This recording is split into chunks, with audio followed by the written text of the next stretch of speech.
한자역의 낱말 이야기 181번째 시간입니다. 네, 이번 시간은 글쎄 잘 안 쓰는 말이긴 한데 잠언이라는 그러한 말을 한번 살펴보겠습니다.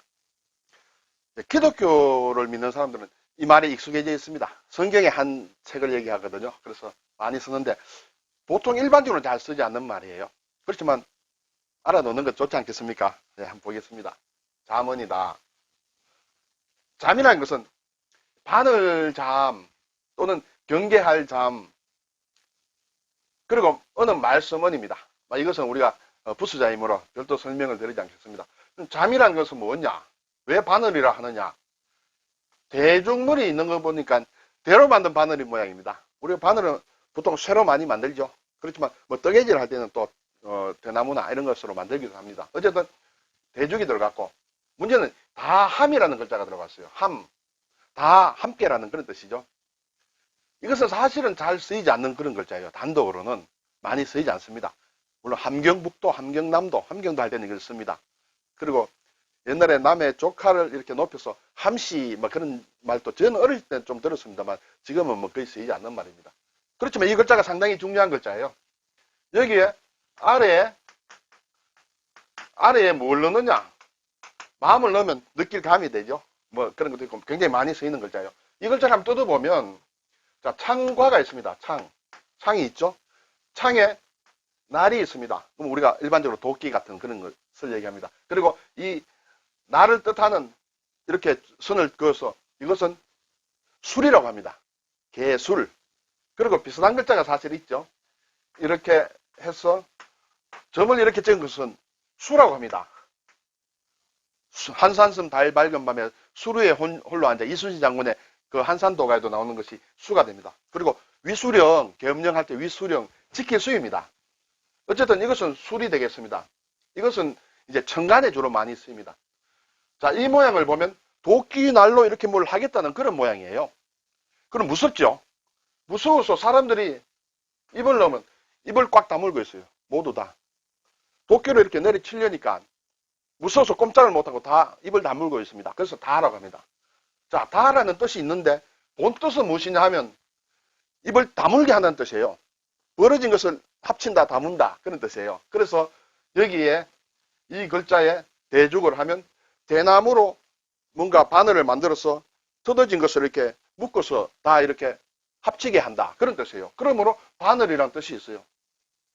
그리고 바늘이라는 것은 찌르면 아프지 않습니까? 그래서 경계한다 그런 뜻도 있어요. 이 말이 바늘잠, 경계할 잠이다. 그래서 언을 붙이면 잠언은 경계해라, 조심해라 할 때 쓰는 그런 말이 되겠습니다.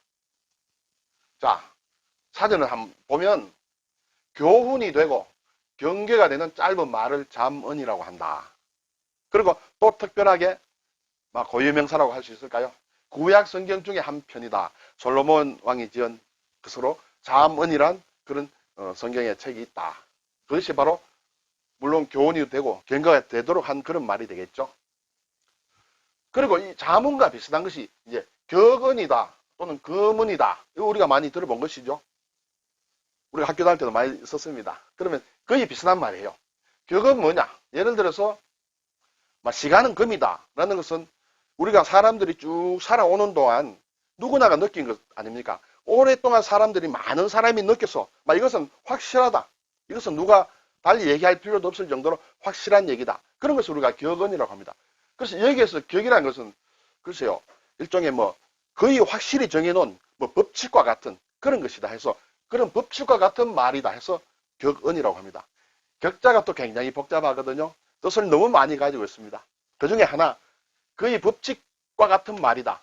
여기에서 격은 정해놓은, 확실하게 정해놓은 경험상으로서 우리가 누구나 알 수 있는 이론을 할 수 없는 그런 것을 격이라고 한다. 그래서 격언이다. 거문도 아주 금과 같은 말이 되겠죠. 굉장히 귀중한 얘기죠. 그런데 특별히 이 거문은 부처님의 설법에서 이렇게 나온 부처님의 말씀은 버릴 게 하나도 없겠죠. 그래서 거문이다. 어쨌든 잠언, 격언, 거문 비슷한 말로 쓰이지만 조금씩 유래가 하나 좀 어려운 거 좀 해볼까요? 어려워도 우리 옛날에 배운 것이에요. 학교 다닐 때 사실은. 한번 상기해 보겠습니다. 여사잠이라는 게 있어요. 여사 말 있죠?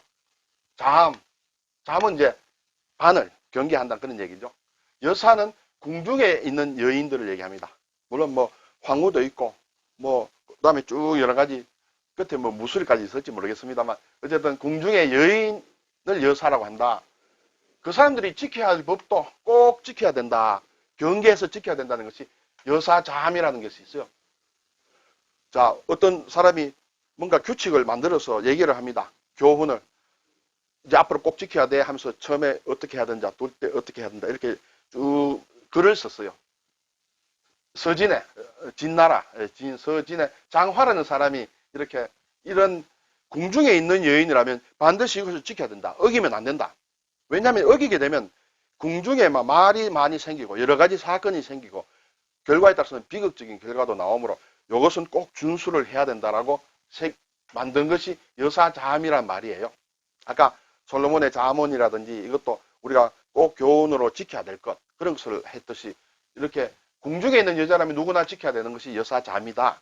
이런 글귀를 만들었어요. 문장을 만들었습니다. 만들어서 뭐 지켜왔겠죠.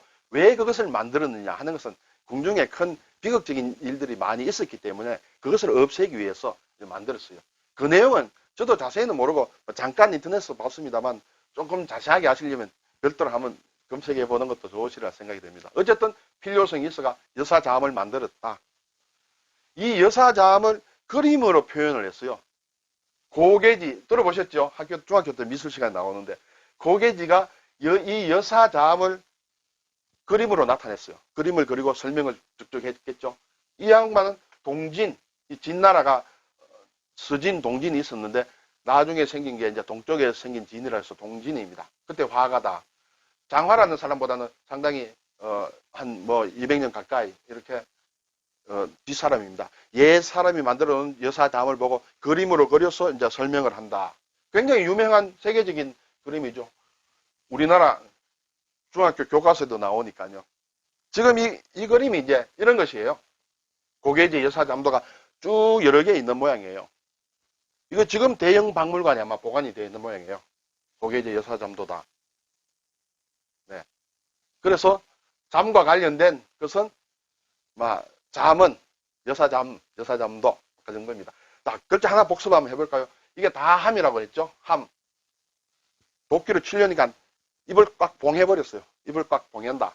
이 잠도 뭔가 봉하게 하는 바늘이라는 것은 이렇게 서로 붙이는 것이죠. 봉하는 것이죠. 그래서 바늘이란 뜻도 있다.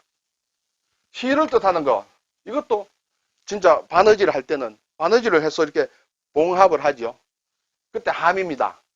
이 함은 우리가 봉투를 붙인다. 봉함 할 때 풀을 붙인다. 열려있는 것을 딱 붙이는 것. 그래서 함이라고 합니다. 봉함 할 때. 그리고 이것도 이 글자 자체가 뭔가 붙이는 것이죠. 쇠로 만들어서 이렇게 붙이게 하는 바늘이에요. 이것도 바늘입니다.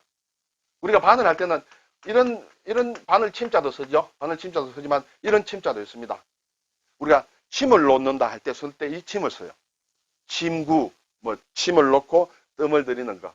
네, 그런 것입니다. 그리고 또 보면 사람이 고함을 지른다. 할 때는 입구자를 붙이면 함성할 때 고함을 친다. 뭐 그런 게 있습니다. 그래서 이 글자가 상당히 중요합니다. 이 글자 알면 다른 거 복잡하게 생겼지만은 이런 것만 제외를 하면 나머지는 쉬운 부수자가 남죠. 그러면 스토리를 만들 수 있다. 네. 오늘 잠언에 대해서 말씀드렸습니다. 감사합니다.